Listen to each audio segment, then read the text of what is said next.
Brought to you by Penguin.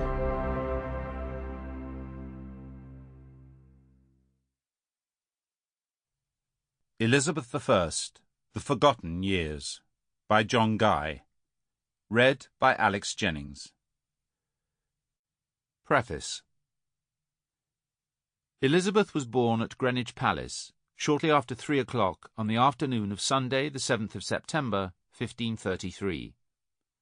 The granddaughter of Henry VII, the Tudor dynasty's founder, and daughter of Henry VIII and Anne Boleyn, she was the last of her father's children to inherit the throne.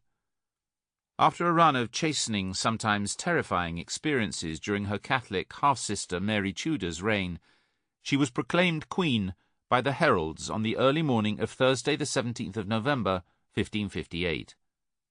Anointed and crowned in Westminster Abbey at the age of 25, she ruled for 44 years, longer than any of her adult predecessors, apart from Edward III, a considerable achievement in itself. With so many years to cover, Elizabeth's biographers have tended to flag once she passed the age of 50.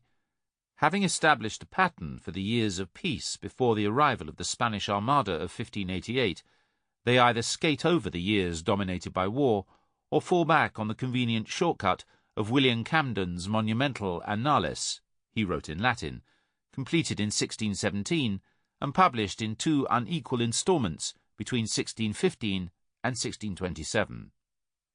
The book, now better known as The History of Elizabeth, is a mini-archive in itself, but it is a treacherous guide.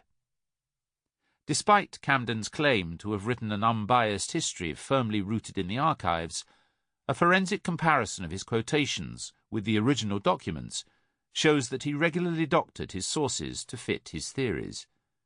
His account institutionalized a whole raft of hoary myths full of reverential nostalgia for the dead queen. To insulate her from criticism, he drew a veil over her vanity and her temper tantrums. Most conspicuously, he glided over topics that were still politically explosive when he was writing.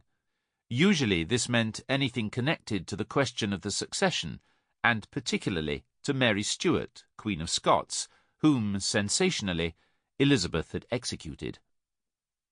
Anxious not to offend the new King of England, Mary's watchfully indolent son, James I, whose reinterment of his mother in a spectacular marble tomb at Westminster Abbey was taking place even as the earliest draft of the Annales was approaching completion, Camden was also eager to protect the reputation of his former patron, Sir William Cecil, who had served Elizabeth faithfully, if in his own way, from the time she was barely 16.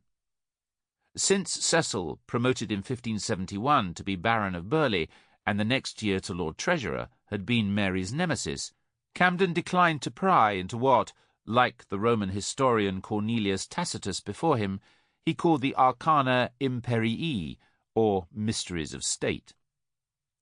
Worse still, Camden's best-selling translator, the gunner and mathematician Robert Norton, barely an adult when Elizabeth died, cheerfully proceeded to Bowdlerize the Annales while preparing the English version most commonly available today. Between 1630 and 1635, years during which Charles I's suitability to rule first began to be seriously challenged by critics of the monarchy, Norton inserted many spurious interpolations into his 3 English editions of Camden's text. With the barely cloaked intention of using Elizabeth as a stick with which to beat her Stuart successors, Norton spun fresh legends, chiefly concerning the allegedly spontaneous outpourings of love and devotion to good Queen Bess. He has her devoted subjects running, flying, flocking to be blessed by the sight of her glorious countenance, as oft as ever she came forth in public. Deeply versed in such apocryphal material, the biographers writing after the accession of Queen Victoria in 1837 raised Elizabeth to dizzy heights of veneration.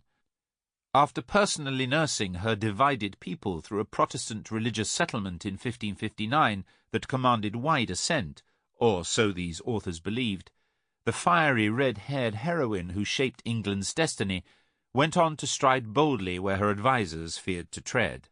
A cultural icon who presided over the greatest flowering of literature and art that the country had ever seen, she was... Sample complete. Ready to continue?